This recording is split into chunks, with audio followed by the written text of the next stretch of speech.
मिर्जापुर क्षेत्र के भिखारीपुर गांव स्थित आम के बगीचे में सोमवार की रात 50 वर्षीय श्रमिक हर्ष कुमार दुबे ने आम के पेड़ की डाल से फांसी लगाकर खुदकुशी कर ली। वो मिर्जापुर जिले के कछुआ बाजार के निवासी थे।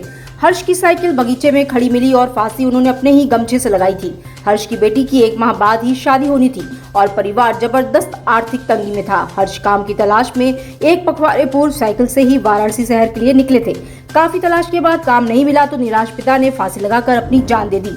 कहा, पिता को बेटी की डोली उठानी थी, अब खुद उनकी अर्थी उठ गई।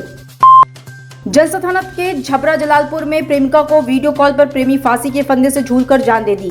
लोग कमरे में पहुंचे तो मोबाइल में वीडियो कॉल चल रही थी। युवक के मोबाइल में लड़की तस्वीरें मिली हैं। पुलिस ने मोबाइल को कब्जे में ले लिया है। परिजनों को सूचित करने के साथ ही घटना की छानबीन में जुटी रही।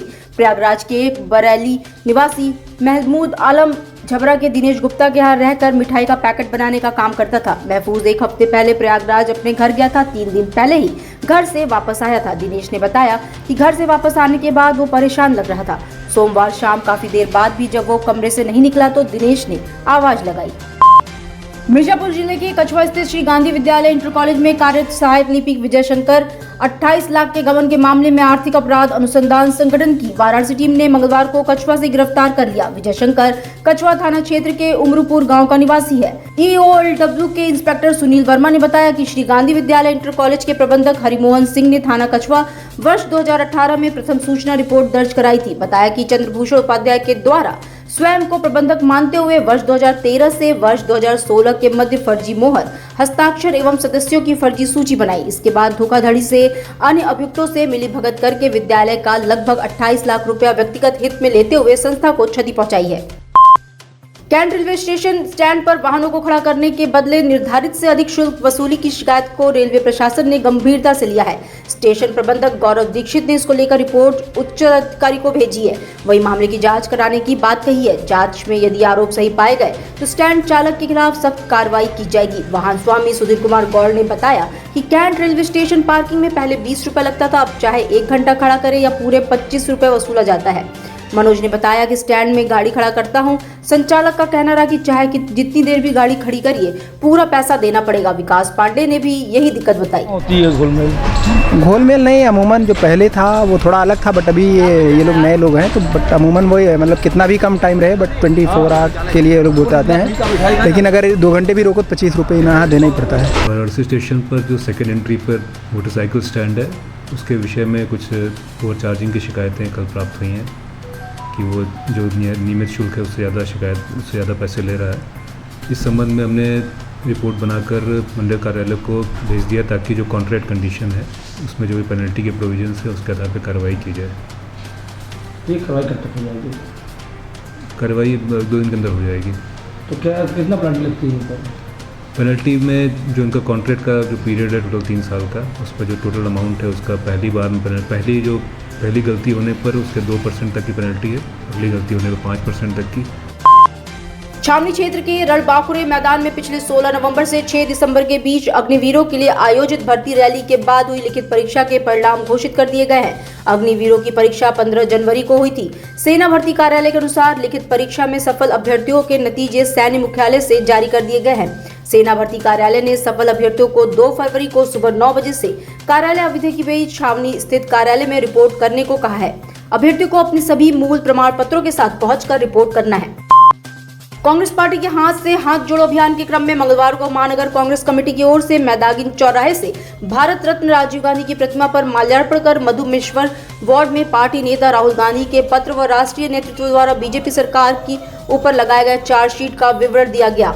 महानगर अध्यक्ष राघवेंद्र चौबे ने बताया कि 2 महीने तक चलने वाले हाथ से जोड़ो हाथ अभियान में राहुल गांधी का देशवासियों को संबोधित पत्र व वर्तमान मोदी सरकार के ऊपर लगाए गए चार्जशीट को बनारस के सभी वार्डों में घर घर जाकर वितरण कर लोगों को जागरूक किया जाएगा। छोड़ो भारत जोड़ो, भारत जोड़ो, भारत जोड़ो, नफरत छोड़ो, भारत जोड़ो, भारत जोड़ो, भारत जोड़ो।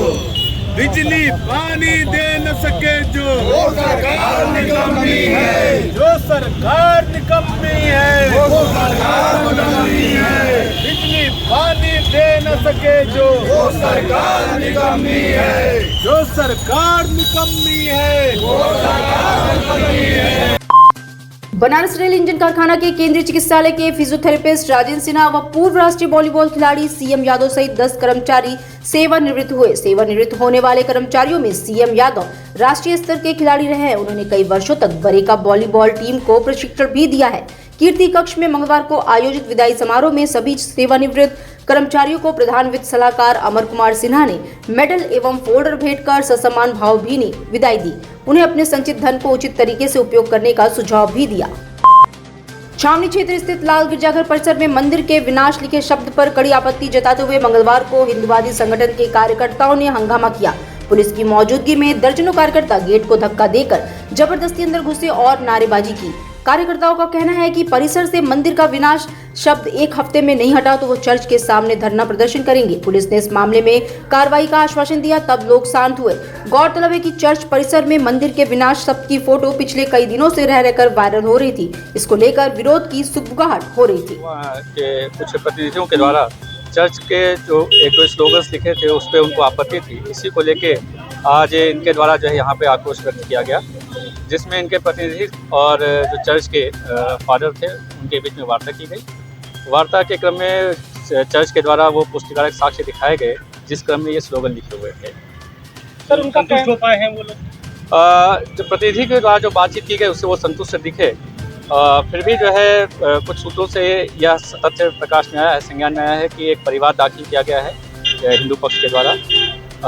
चूँकि पक्ष मामला प्रकरण अब ये न्यायालय में है, तो न्यायालय में जो भी आदेश होगा उसका पालन करें। जानी मानी फिल्म अभिनेत्री अक्षरा सिंह ने मंगलवार को रमाडा होटल में प्रेस कॉन्फ्रेंस करते हुए रामचरितमानस विवाद पर अपनी बात रखी। उन्होंने कहा कि रामचरितमानस हमारी संस्कृति का अभिन्न अंग है। मानस को सुनकर ही हम बड़े हुए हैं। उसके खिलाफ एक शब्द भी नहीं बोल सकते, चाहे अपनी जान ही क्यों न चली जाए। हम अपनी संस्कृति के खिलाफ कभी कोई बयान नहीं दे सकते हैं।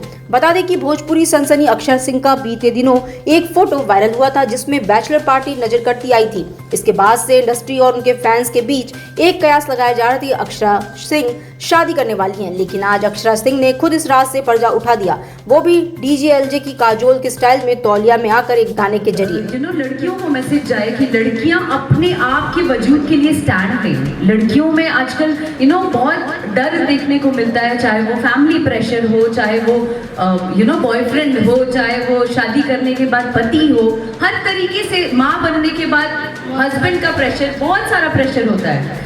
तो उस वजह से मैं चाहती हूँ कि समाज की जितनी लड़कियां वो अपने लिए स्टैंड लें, वो बहुत जरूरी है। जिलाधिकारी एस राजलिंगम ने मंगलवार को राइफल क्लब में जनसुनवाई की। इस दौरान एक सेवानिवृत्त लेखपाल व कुसमुरा गांव निवासी शांति भूषण सिंह ने अपनी भूमि के आंशिक भाग पर बने सरकारी मुख्य मार्ग को निर्धारित स्थान पर कराने हेतु प्रार्थना पत्र दिया। डीएम ने इस मामले में पूछताछ की और कागजात का अवलोकन किया। पता चला कि पिंडरा तहसील के कानूनगो राजस्व निरीक्षक और नायब तहसीलदार ने आरजी नंबर 287, 287/745 व आरजी नंबर 577 मुख्य मार्ग को निर्धारित स्थान पर कराने के संबंध में विरोधाभासी रिपोर्ट लगाई है। इस पर डीएम ने एसडीएम पिंडरा का आदेश दिया है कि वो कानूनगो के खिलाफ चार्जशीट दायर करे। डिजिटल इंडिया का digital new platform live VNS पिछले 7 वर्षों से बनारस की सेवा में। पाइए बनारस के कोने कोने की खबर निष्पक्षता के साथ। लाइव वीएनएस से बनारस की ताज़ा तरीन खबरों के लिए प्ले स्टोर से डाउनलोड कीजिए लाइव वीएनएस ऐप या फॉलो कीजिए लाइव वीएनएस को सोशल मीडिया पर।